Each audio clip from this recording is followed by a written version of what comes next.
March 3rd transit meeting. And I really like it when we all go down the line so we can introduce ourselves, because we learned this morning that it's live on BCAT, but I also know it's also recorded. So to begin, I'm Katie Walters. I'm Kitsap County Commissioner. I'm Clarence Moriwaki, Mayor of Bainbridge Island and Vice Chair of Kitsap Transit. I'm Christine Rolfes, County Commissioner for the central and north part of the county.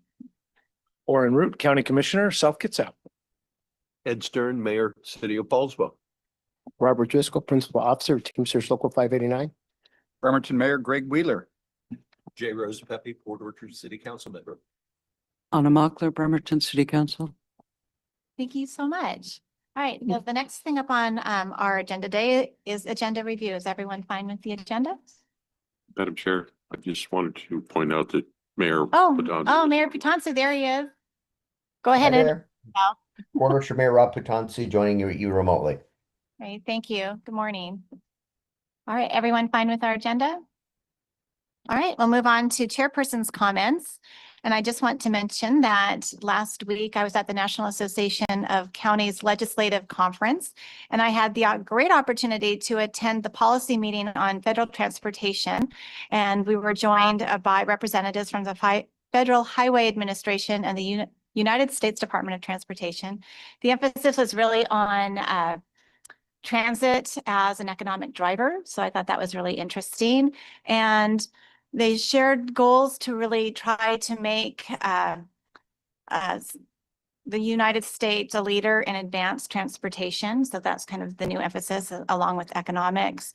And that the FHA is working to simplify grant applications. So that's good to hear. We'll see how they simplify it, but more for the smaller projects.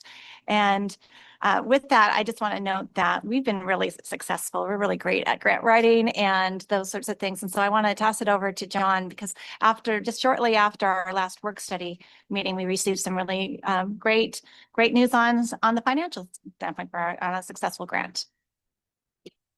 Well, thank you, Madam Chair, and I'm excited. I shared with the board and we're doing a press release, but I'm happy to share it with the community at large that we had applied for and we were successful and have been awarded a $15 million construction grant to build our new training facility that we've been working on for a couple of years. And just to remind the board and let everyone else know that we've gone through the process of identifying a location.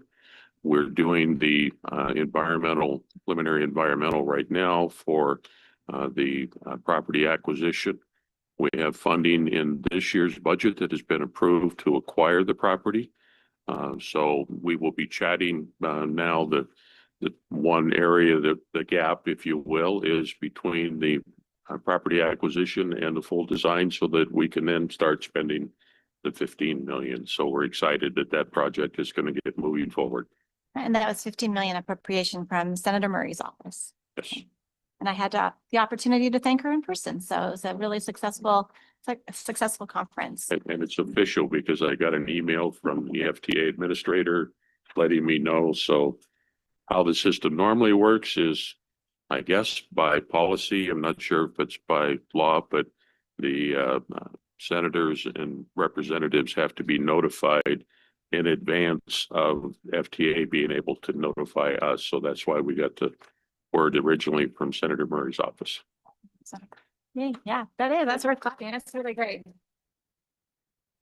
Yeah, and one of the things that we learned too is those types of regional projects that support like transit agencies across the regions, like which this training facility has potential to do, are really are the most successful. Right, and this is out of a specific allocation that is specifically designed for bus and bus facilities. So it's a particular pot that we applied for. Thank you. Well, congratulations again. All right. So now we're on to Community Advisory Committee report. So back to you, John. Okay, we met on the 26th and we reviewed your agenda that's here today. The committee really had nothing to add to or take a position on any of the resolutions that are being brought forward today. As far as committee member reports, there was some discussion over the way that our video monitors are mounted in a few of our coaches. Instead of being in a horizontal position, they're in a vertical position. And for some reason, the text doesn't adjust to that. So we're going through, we've identified that we have 5 coaches that we need to go through and fix that problem. And it was essentially the monitors were installed on the little bulkhead that's right behind the operators, which is kind of narrow, as opposed to hanging from the ceiling. And it probably is due to the fact that it was on the low floor vehicle, and when the ceilings are much higher because of the low floor. So anyway, that's going to be worked on. It was brought to our attention some issues with the wheel securement systems on our bike racks. We're looking into that. Comment that new drivers have been very kind and helpful, and kudos to the hiring and training staff. Possibility of obtaining assistance from Washington State Ferry's staff on the southward dock to see if we can accelerate the fare collection process so that folks can get on the boats quicker. And we are, just to respond, and I shared with them, we are going to be implementing a new type of fare collection. Currently, the ferry operation is done with handheld readers, and the transaction time is slow compared to those on the buses. So we've got a new system now. We should be rolling out probably within the next 30 days. That is a bus type of reader on a little hand truck with a fare box. And we agreed that we would wait until that was implemented to see how that impacts the boarding times. We had a brief discussion on the Seattle POF pier and where we are in that regard. Michael Bozarth, our operations director, gave a presentation on some proposed changes for our no-show policy within the access program. Generally speaking, the CAC was fine, and actually they liked the comment about with this new policy, we're going to be removing some sanctions that the current policy provides for. There was a bit of discussion regarding the board composition review process and how that works in relationship to the law that gives the board the option to add 2 additional non-elected positions to the board. So they had some strong feelings on that. And so that was essentially the discussion that took place at the CAC. Thank you. Any questions for John? Great, thank you. All right, we'll move on to the consent agenda. Everyone fine with that? If they're fine, I'm for a motion. I move approval of the consent agenda as presented. Second. Okay, it's been moved and seconded to approve the consent agenda. All in favor, signify by saying aye. Aye. Opposed? All right, that motion carries. All right, we have several full discussion items today, so I'll keep track of the time so that we can bring up our drivers of the month shortly. So our first resolution is item 6A, resolution number 2615 to approve CBA IAM Local 160 and Teamsters Local 589. Thank you, Madam Chair and members of the board. This is a resolution asking for permission to go forward and sign a collective bargaining agreement that has been negotiated between Kitsap Transit and the Machinists and Teamsters Union, both of which represent the majority of our maintenance and inventory control staff. It is a 3-year agreement, and I certainly am here to recommend approval of it. I think it was a fair deal, and it brings our folks up to kind of the market and in line with what we're doing with the other represented groups. So I certainly would ask for your support in this, and I also want to take the opportunity to thank both Mary Polly of our HR department, Dennis from maintenance department, and Mr. Driscoll. Thank you for your ongoing participation in that and helping everyone come to an agreeable collective bargaining agreement. Okay, thank you. Any questions or comments or? Good. All right, go ahead. Just Okay, I move to adopt resolution 26-15 authorizing staff to accept the IAM local 160 and team 589 collective bargaining agreement for maintenance staff effective November 1st, 2025. All right, and that's resolution 26-15. And I'll second that motion. All right. Been a second, any discussion? Second. It's already been seconded. Thank you. Bobby Driscoll, do you want to have any comments on this? This seems like this is your item. Yeah, I just wanted to say, negotiation went well, very, new because we put a couple groups together and it was, thank you to Mary Polly and Dennis Griffey for working so hard on this and, thank you for the group, getting together because, it was a long negotiations, but, I think we came out with a fair deal for both sides. Thank you. Wonderful. Right, any other comments? All right, it's been moved and seconded. Let's vote. All in favor of the motion to approve resolution number 26-15, authorizing staff to accept the IAM Local 160 and Teamster Local 589 collective bargaining agreement. All in favor signify by saying aye. Aye. All right, that motion carries. Thank you. So, More Mayor Morawaki. All right, we'll go on to one more resolution before we go to the drivers of the month. So next item is resolution number 26-16, award Kitsap Transit 25-11 and a tie full fitting. Thank you, Madam Chair and members of the board. This resolution is asking for permission to sign an award and bid for the hull work on the MV Enitai. This is essentially primarily to replace a component that is a bracket that fits between the hull and the water jets and how they connect to the vessel. We've had some issues with the other vessel that has a similar type, and we have gone ahead and acquired the part that we need, and we're ready to get the vessel in and get that repaired. It's essentially, up to this point, hasn't really been usable for us, so we're excited to get it in the yard and get this repaired. We went out to bid. We received one bid from Nichols Brothers on Whidbey Island to complete the project. So we're asking for permissions to go ahead and award the contract and get that vessel in to get repaired. Thank you. Any questions? No, is there a motion?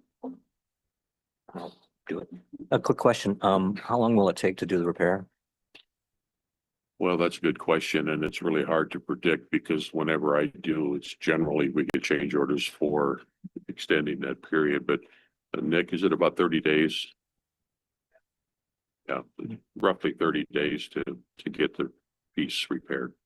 Thank you, Director Clausen. I move to adopt resolution number 26-16, authorizing staff to award Kitsap Transit 25-011 MV Etnai hull fitting replacement to Nichols Brothers Boat Builders in the amount of $357,869. $869. Second. Okay. There's been a motion and a second to approve the resolution number 26-16 for the MV Enitai hull fitting replacement to Nichols Brothers Boat Builders. All those in favor signify by saying aye. Aye. Opposed? All right, that passes. Thank you. Did you get that, Jackie? Would you like me to say who or you got it? Got it? All right. All right, with that, let's move forward then, jump ahead to item 8A to recognize drivers of the month.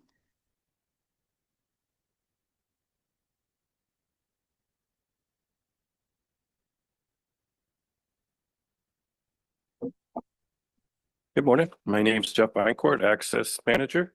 It's my pleasure to introduce Access Operator Alex Van Osdale was awarded his first Driver of the Month award. He's been with Kitsap Transit since November 2023. Alex has been awarded 2 Way to Go awards and has been on the honor roll 11 times in his career at Kitsap Transit. He's earned his 1-year Safe Driving Award in November 2024.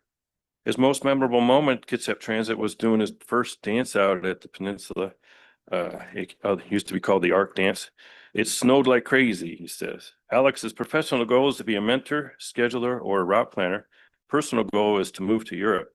His hobbies include reading, gaming, and taking routed buses around the county. Yeah, I like that too. His words of wisdom to fellow operators: there's no reason to rush ever. So, congrats. Good job. Appreciate it.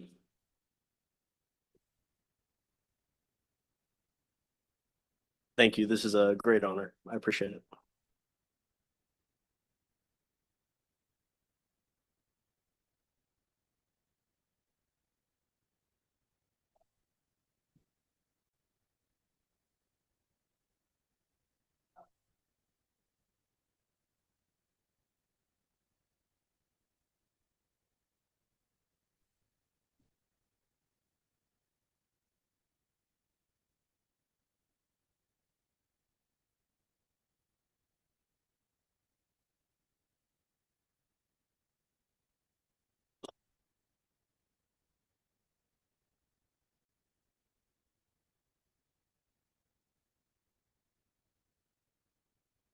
I also get the pleasure to introduce to you Jeff Kushner as the routed driver of the month for January 2026. This marks Jeff's sixth driver of the month, well-deserved milestone in their career. He has been a valued member of their team since 2012.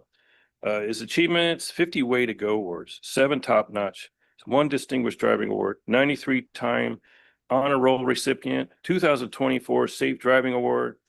And then Jeff shared helping to save a passenger who had flatline on a bus and being in the top 20 driving skills champion in the internationals at Tampa for the rodeo has been his most memorable moment. So congratulations, Jeff.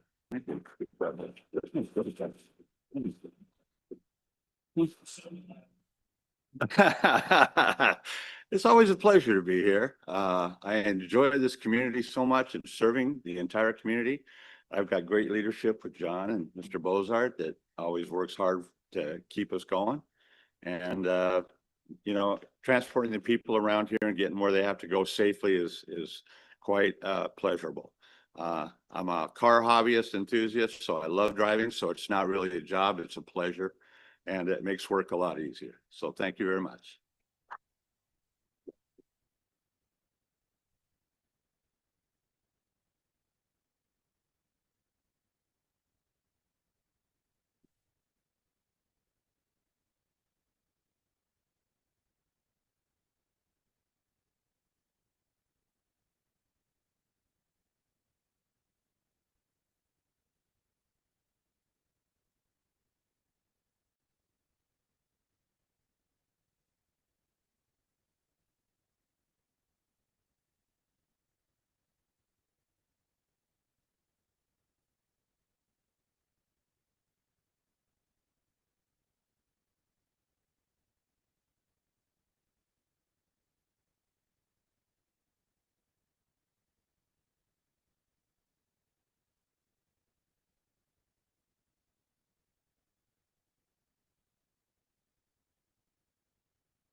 My pleasure to introduce Worker Driver of the Month, Rachel Westcott. Unfortunately, she's not unable to attend.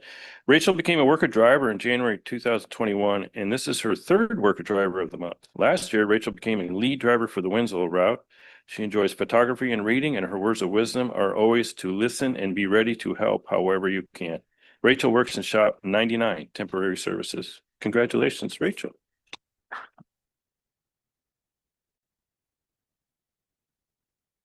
Great. Thank you so much. It's always such a highlight for me to hear about the drivers and their experience and their interests. So thank you. All right, back to our full discussion items. We're now on item 6C, resolution number 2617, approval of the Bremerton Police Off-Duty Services contract. Thank you, Madam Chair and members of the board. This is a resolution asking for permission to move forward and sign a intergovernmental agreement with the city of Bremerton for the off-duty police services. We use the Bremerton Police on the transit deck at the Bremerton Ferry Terminal majority of the afternoon commute, as well as there are situations that occur during the year that we've also reached out to them for their services. So this contract essentially establishes the hourly rate that we will pay for off-duty officers. And it's I guess you'd say a 13-month agreement with the city of Bremerton to move forward with that. It is estimated it would use around 1,230 hours of off-duty services during the year. And the total amount would amount to 130,000 or 38, which is way less than hiring our own law enforcement, as many of you will attest to. Any questions for John? Do you have a question, Madam Chair? Thank you. John, do they have the ability to get on to the ferry if needed and ride, or are they just primarily on the dock? They're primarily on the dock, but they do oftentimes, if there is a challenge, they will be down on the dock waiting for the boat to come in so that they can address the situation. Okay. But that doesn't happen terribly often. Thank goodness. Most of the time, they're up on the transit deck and help to, certainly in the afternoon is when we use pretty much every square inch of that deck for bus service and to make sure that those areas are kept open for the buses to come and go. So. Okay. All right. Thank you. All right, Councilmember Rosa Pepe? John, quick question. So I know this is kind of a baseline number. So do you see a possibility of utilizing this more during the World Cup? Well, that's certainly something that we're going to be working with most of the law enforcement around. But I'm assuming that Bremerton is going to be pretty busy during that time with their own jurisdictional needs. So I've had conversations with sheriff and police, for example, as maybe using deputies during that period of time. I've actually had a conversation not knowing what his workload is going to be like during that period. If we were to reach out, say, to Mason sheriffs and hire some of their officers, John would deputize them to be able to perform in Kitsap County. So we're certainly looking at all of the available options for increased security. Thank you. Mm-hmm. Will we be looking forward to other contracts then with other, for off duty with other agencies, or is just this the standing contract right now? Well, this is more of an annual thing. I could certainly report on it, but my expectation is things like the FIFA would be fairly small in the scheme of things as far as the expenditures required, and wouldn't necessarily require your approval, but certainly I can let you know whenever we come up with any kind of an agreement, just so that you're aware of it. All right, thank you. All right, without any more questions, I need a motion. Okay. I move to adopt resolution number 26-17, authorizing the staff to renew the special services agreement with the City of Bremerton Police Department for a period of 1 year and 1 month for after-hours police services at the Bremerton Transportation Center and for other services requested. The contract rate is $106 per hour for 1,232 hours. Police service hours in 2026.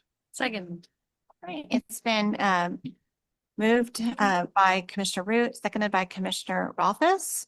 Any further discussion? All right, all those in favor signify by saying aye. Aye. All right, that passes. Thank you. All right, we'll move on to resolution number 2618, approval of van pool vehicle purchase.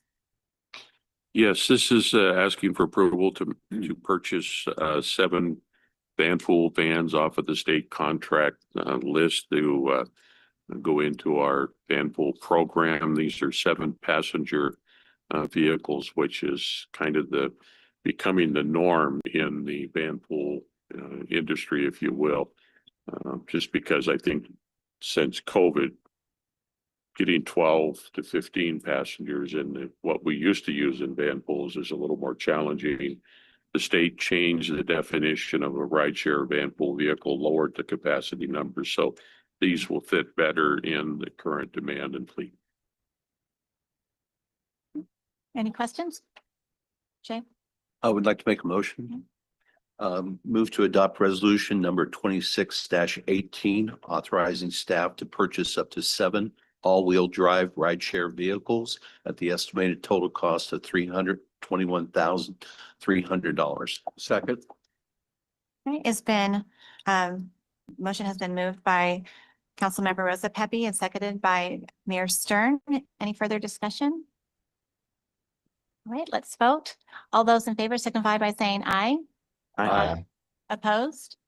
All right, that motion carries. Thank you. All right, cruising along, on to resolution number 2619, approval of fuel monitoring system. Thank you, Madam Chair, members of the board. We are asking for permission to go forward with the acquisition of a new fuel storage management system. We went out to bid for this, and this is primarily for our current above ground tankage, which is located at North Base in Paulsville, as well as we have one along the waterfront in Bremerton here that we use to fuel some of our ferry boats. So to replace this monitoring system, it's $38,000. So we're asking for permission to go ahead and award the contract.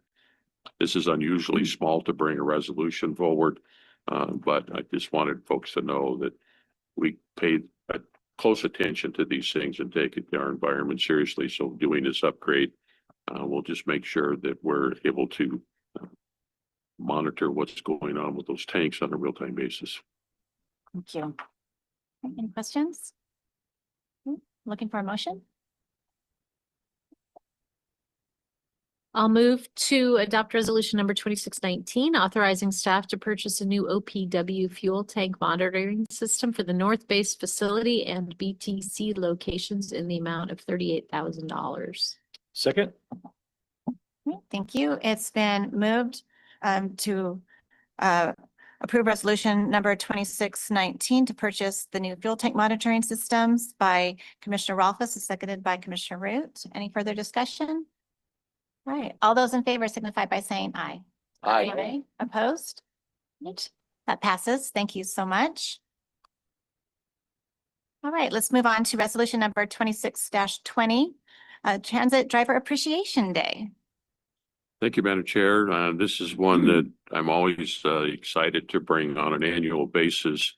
This is essentially to commemorate the official start of public transit in the world, and the record indicates that it began on March 18th in 1662 in the city of Paris, France, and essentially it has blossomed since then, as we're all aware of. But this is an opportunity for us to recognize the transit drivers, and this is specifically focused at driver appreciation. And by you adopting this proclamation, we'll be able to make sure that the community is aware of it. And all we're asking for is a simple thank you to your bus driver and acknowledging the great job that they do every day, let alone during this week in March. Wonderful. Thank you. Any questions or comments for John? Motion? Okay, move to adopt resolution number 26-20, proclaiming March 18th, 2026 as Transit Driver Appreciation Day in Kitsap County. All right, it's been moved by Commissioner Root and seconded by Mayor Marawaki to adopt resolution number 2620, proclaiming March 18th, 2026 as Transit Driver Appreciation Day in Kitsap County. All those in favor? Or any more discussion? No? Yeah, I do have discussion. I would like to challenge board members to find their driver on the route nearest their home and thank them on March 18th and report back. That's a great challenge. Love it. Challenge accepted. I'm putting it on my calendar next month. Yeah, everyone on your calendar. Councilmember Rosa Pepe. Chair, I think we'd be remiss not to expound on this a little bit more because be honest, John, we see so many different drivers that are recognized. It's not the same drivers over and over. And I think that speaks to the depth and breadth of not only the mentoring that's done internally, but also to, the drivers themselves. And it's extremely competitive for the drivers to be, to come up here, win the safety awards, time and time again, the honor roll. And it just amazes me. And I don't know, how, one day never seems like it's enough for all the things they do for our community. So I want to say thank you. And I hope other board members will also. And I will take that challenge of thanking a driver up on March 18th. Anyone else? Thank you. I know, and it's noted in the resolution. So whereas Kitsap Transit customers are encouraged to participate with a simple smile, wave, or thank you to show their appreciation as well. So I love that. Mayor Wheeler? That should be every day of the year. So Yes. yes. So, but thank you. Yep. Challenge accepted. It's a good reminder, right? I'll just be able to pick up about a half a dozen at the Bainbridge Island Ferry Terminal. So that'll be fun. Okay. All right, we're gonna look for a report back. All right, so it's been moved and seconded to approve to proclaim March 18th as Transit Driver Appreciation Day. All those in favor signify by saying aye. Aye. Aye. Of course, we're all for that one. Thank you so much. And every day. I would add that Mayor Moriarty pointed that out, and there's a transfer center near your home where you can have the opportunity to thank a lot of operators at the same time. So if you have any questions of what time and where, let us know and we'll make sure you have that information. Thank you. All right, let's move on to resolution number 26-21, approval of Kitsap Transit Surplus 2026. Thank you, Madam Chair. This resolution is essentially giving us permission to surplus a number of our older vehicles and some of the parts that we're no longer in need of. There is some other miscellaneous equipment. There's some old ticket vending machines that have basically gone beyond their need here at Kitsap Transit. So with your permission, we're actually going to be giving those over to King County Metro for, I think, parts, because they still have some those types of ticket vending machines. But this is also getting your permission to surplus, but I would add that some of these cutaway vehicles that we feel is worthy of holding on to, once again, to make sure that we have enough equipment to deal with World Cup when that event happens. So there might be some of these that we're not going to send right off to the disposal method until after the World Cup. But a lot of these big number of them, you'll notice, is the MCI buses, and they're the older vehicles that have been used in our worker driver program. And we've been able to replace a lot of those with a combination of new electric buses, as well as our own shop has taken on and has been doing a fantastic job of rehabilitating some of our older routed buses that we use in the commuter form, for example, from Paulsville to Bainbridge Island, and they've completely refurbished them and repurpose them into the worker driver program. So a combination of new buses and these newly refurbished buses have created this surplus. Thank you, and I'm so appreciative of saving some of those buses just in case in reserve if we need them over the summer. Right? Any other questions? Yes. And quick question for Director. I'm just reading the description. So some are auctions, some are sold to government agencies, or we to a nonprofit. Do you have an estimate of what we might haul in from all these sales? And well, the amount that we receive for each vehicle certainly depends upon, whether it's a large bus or a van. What we do when we work with various nonprofits is that we establish what the low blue book value for that vehicle is, and that's essentially what we if they're wanting to pay that, they would pay us that amount. So, and it varies again, how many miles are on the vehicle, the size of the vehicle. I see Paul in the audience, or maybe Dennis. I'm guessing that the big buses are probably in the $3,000 to $5,000 range that we would receive. And then again, the vans who have a much larger audience might bring in a little bit more. Okay, just curious. Thanks. Well, and I know in the past, we've had a great interest in the surplusing buses to nonprofits. Have we done that? Have there been nonprofits who've taken advantage of that? We've had a few that have taken advantage of it. We're not overwhelmed with requests, but we continue to let folks know that when we have vehicles available, put it on our website, things of that nature. We have worked with, for example, we surplused a vehicle over to Kitsap County to their housing area. They needed it in that case. So we were able to work out a transfer arrangement with the county for a vehicle. Thank you. All right, without any more questions, I'm looking for a motion. I'll move it, move to adopt resolution number 26-21, authorizing staff to surplus Kitsap transit vehicles, equipment, and parts shown in Exhibit A in the best interest of the agency. Right, it's been moved by Mayor Moriwaki, seconded by Councilmember Rosa Pepe to adopt resolution number 26-21 to authorize staff to surplus our Kitsap transit vehicles, equipment, and parts. Any further discussion? All those in favor signify by saying aye. Aye. Opposed?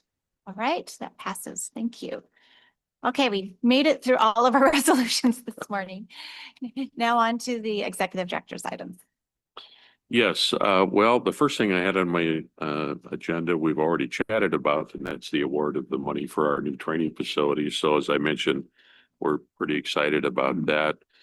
Just to give you kind of an update, we talked briefly about World Cup and what's going on, and we've set kind of internal goals for recruiting operators to be able to support that program, and we're getting pretty close. The recruiting folks, HR, and the training folks in HR have been doing a wonderful job of recruitment. Just to give you an update, we're currently at 137 routed operators, and the goal is 152. So we're pretty comfortable that we're going to be able to meet that goal when it comes time for World Cup. And we're actually a little bit better off in our access program. Currently, we have 104 access operators, and our goal is 103. So now we've got normal attrition that we deal with throughout the year. So we're not sitting back on our laurels. We're going to keep close tabs on that. So I just wanted to give you an update on that. Also, this will be more to come, but I just wanted to make the board aware of, we've been contacted by a legal firm, an attorney that has identified the potential for us to recover a reasonable amount of money from IRS credits on the acquisition of our electric buses. This was something that we were not sure of. And basically, we were approaching it from the standpoint that our electric buses, 80% of them are funded by the federal government, and we only covered the 20%. So we were thinking we would get the credit on the 20%, but this attorney has suggested that no, we can have access for the full 100% of it. So we're doing a little bit of due diligence on our part. We'll be coming back to you. He's offered to do all of the work on a contingency basis. So once we get more information on it and we're a little more comfortable, we'll be coming back to you just to give you a heads up on that arrangement. And John, if I may. Yeah. I just want to say that we've gotten some of those credits, and maybe it's the ones you've already received. But if Paul wanted to reach out to our finance director, Noah Crocker, he could help, maybe help with that process and understand, what you're, because we've gotten some of those credits back. So I'm assuming that your acquisition, though, was 100% of local funds versus our buses that are funded partially by federal grants. And that's the question that we have is, can we get a credit for the federal investment? Oh, okay. So that's where there's a little bit of we're to get a better handle on it. Thank you for that explanation. You're right, it's apples and oranges. Yeah. And then the last thing I wanted to share, just to kind of give you all an update once again, I think it was at a meeting, at least the last meeting, maybe the meeting before, where I gave everybody an opportunity to go tour the third floor office space that we just recently, I don't want to say acquired, but I guess it became available for our staff. As of Monday of this week, yesterday, we actually have folks starting to reside up on the third floor. So we're in kind of that deck chair shuffling going on. People from the second floor are moving up to the third floor, and more to come as far as folks coming up there. And then we'll start shifting things around down on the second floor to kind of consolidate departments together and things of that nature, and open up some kind of ad hoc spaces that we created because we ran out of room. We'll open those back up to hallways, if you will, where people can circulate around through the cubic. So just wanted to give you an update that we started it. Our IT folks have successfully included that third floor into our network and our phone system, and people were moving up there starting yesterday. And that's it for my report. Thank you. Yeah, it's beautiful space. Mayor Wheeler? All right. Thank you, John.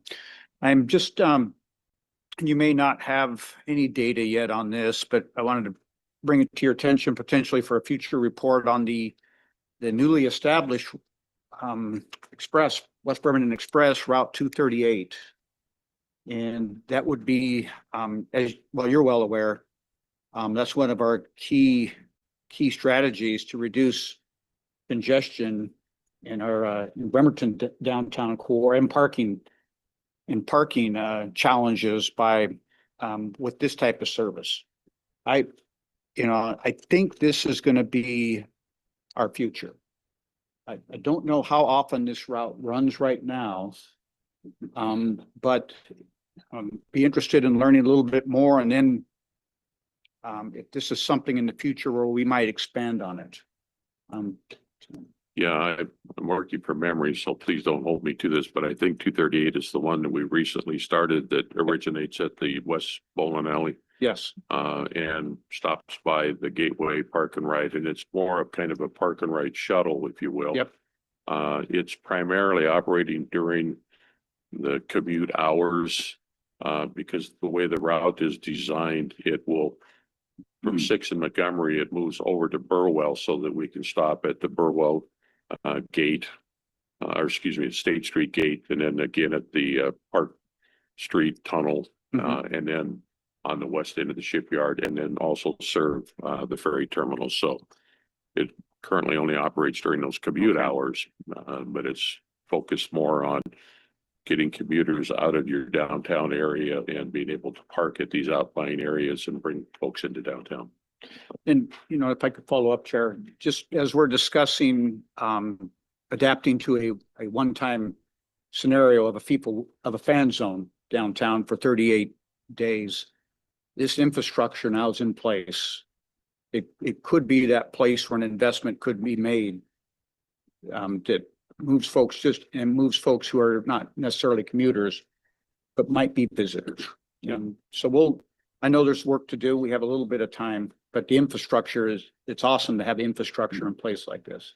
We also kind of an ad hoc basis during the Seahawks parade. We weren't quite sure what the demands would be. So we we were ready to put on a route that started on the east side of Bremerton at the McWilliams Park and Ride, stopped at the East Bremerton Park and Ride at our transit center there, and then into downtown. So it was more of, again, trying to provide exactly what you were suggesting during those high demand periods where people could park at these remote park and rides and get into the downtown area. Yeah.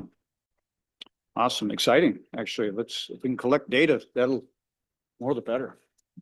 And I'm hoping the summer will prove as like a test for the future, because I think it'll give us like the surge of people will give us an idea of what the surge of future people might be. So And Madam Chair, if I may, since we're way ahead of schedule, I just remembered one thing. There was a bill going on in the legislature that would have required transits to provide free transportation to the students of community colleges and tech schools. That bill died, but with the help of our executive director from the Washington State Transit Association, we were able to at least get into the House transportation budget a proviso that would provide funding to two agencies in the state to put together a free ride program with their community colleges and tech schools. We're one of those two, King County Metro and Kitsap Transit.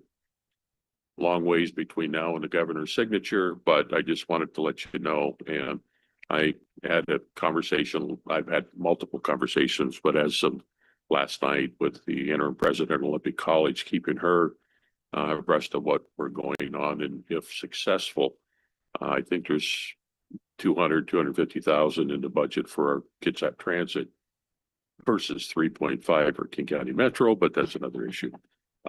But in talking with the college, we've got a provision in there to also cover some of Olympic College's expenses in developing this. It's kind of an experimental project. And one of my goals for this was to be able to get actual data of how many students will take advantage of a free ride program. And this will allow us to offer them free rides at no cost to the school and or the students, so that we could get a better look at what percentage of the student body will take advantage of it. So the goal is to eventually, once the funding runs out from the state for just this demonstration project, that we'll be able to better accurately determine the value or the cost that we would need to provide to the students and how that would be collected. Thank you. Your turn. Thank you, Jerry. That's an exciting step, John. And I wonder if it passes and you're able to collect data, if there would be the opportunity for extrapolating that ridership increase, if it has any correlation to a larger population that could be hypothetically affected on the routed bus service in the future. It's certainly possible. You're Marawaki. No, I think she had her. Oh. down there. Councilmember Mochler. That's really great news. I've been auditing a course at OC, and a lot of the students that I've been talking to there will be very, very much interested, and I'll have fingers and toes crossed. Thank you. Thank you, Chair. This reminds me of a trip that you and Commissioner Root and Mayor Patansu did to Champaign, Illinois, Champaign-Urbana, where it was at the University of Illinois. Yeah, and their campus is so weird because it's right in the middle of town, and the city streets go right through the campus. But I recall that that's free to them, and it's the ridership and their usage for their students is, we're told off the charts. So I hope this the incentive to have free transit will be an exciting opportunity for our students. This would be similar to what we have here in Washington with the UPass, where my understanding of that program is each student is assessed, I believe it's like $25 at registration, and that $25 pays for the number that take advantage of the free ride to ride. Pretty much most of the systems were part of that agreement as well. So, but they've determined that if they collect $25 from every student, that'll cover the cost for whatever that percentage is that actually take advantage of it. Councilmember. Just a quick question, John. Would that also be for ferries?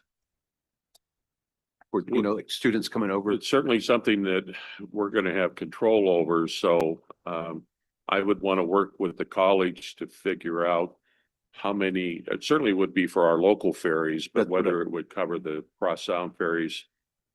Want to look to see what their demographics suggest, how many students are coming from Seattle to the campus. Yeah, I was looking at our, from Port Orchard. Yeah, our basically local over. routes, it would That would definitely be- cover, because we consider the local routes just That's an extension of the bus service. that's what I thought, but I just wanted to double check. Thank you. And it could be the reverse for students here going to those schools in Seattle too, so. Well, the idea, have King County Metro pay for that. yeah, I'm thinking King County could cover that with their $3.5 million. Right, exactly. All right, and it's also a follow-up to our week without driving when we had that initial conversation with Olympic College. So thank you so much for the follow-up on that. Appreciate it. Yeah, and it's something that I will share that in talking with the interim president, it's the college would like to do it. It's just that they don't have the funds themselves. And the premise is that it would be a cost that would be shared by all of the students. And there's a lot of issues that we have to go through, considering that Olympic College also has a certain amount of their student body that's in Shelton. So we'll have to figure those issues out, but this gives us the ability to do just exactly that, and we can figure it out. Who uses it and how much it's going to be. Well, thank you. We'll continue to follow this. All right, let's move on to our progress reports. So we have the system performance report. So how do we want to work this, John? Well, unless there's specific questions, I would just let them as presented, just information for you folks to kind of keep up on everything that we're doing, both from a financial standpoint, as well as, you know, the budget. And there's a report in there from our state lobbyist, Dylan Doty, kind of giving an update, at least as of a couple of weeks ago. But as you all know, things are ever changing in Olympia right now. And also just draw your attention to the average cost of diesel that we provide you on a monthly basis, so you can see what's going on with at least the cost of diesel as compared to the budget that we're experiencing. So with the most recent things that are going on in the world, I suspect that that number is going to be changing here shortly, but just want to make sure that you folks are aware of this number as well and how it relates to the budget. And I will, in kind of preempting whatever the world is going to do, thank you in advance for allowing us to create the fuel stabilization fund, as I refer to it, so that we are able to weather a certain amount of fuel increases. Thank you. Do we have any questions or comments on the reports? Like comment, it's page, oh gosh.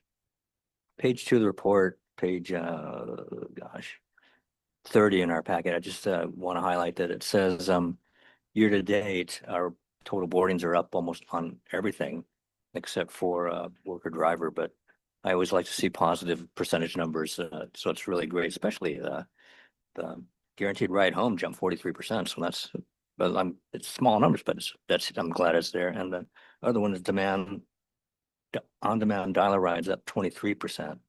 So these are the kind of things I think we like to see, and that our service people are taking advantage of the service we have. So congrats on that. Commissioner Rolfes? It just looked, thank you. It looked to me from the fuel cost reports that our budget was higher than the actuals starting out. So we have a little bit of wiggle room for the price increase that happened yesterday. That's, excuse me, that's correct. And you can see by what the budgeted amount is, there is a bit of a cushion there, but the fuel stabilization funds, we would be coming back if it exceeds the budget amount. So we may not have to tap that account, but if we do, it's glad that it's there. And I would add that one of the things that convinced me early on that we really needed to do this was a number of years ago when the prices of fuel went up significantly. Generally, when the price of fuel goes up, so will our ridership. People will be looking to us as an alternative. But at that time, the prices went up for us as well, and we couldn't afford to add service. In fact, we had to kind of contract a little bit. And that was something that was a hard lesson learned. And that's why we work to get this fuel stabilization. So when the prices go up and the community wants us, we're going to be able to respond. Thank you. Anyone else? All right, we'll move on to public comment. Do we receive any public comment? There was one received by Larry Carbo of Hansville. It came through Commissioner Rolfes. I recently found out my health is failing and I need transportation to and from a kidney center 3 times a week. I drove Kitsap transit buses for 27 years and picked up many Hansville residents during that time. To my dismay, Kitsap Transit does not service the Hansville area, yet we all pay taxes for the transit agency. Not sure what we can do to get those folks transportation when needed. Access to Hansville is available on a limited basis on Tuesdays and Thursdays during limited hours. I pray that you can help restore service to those of us in need. Larry Carbaugh. Thank you.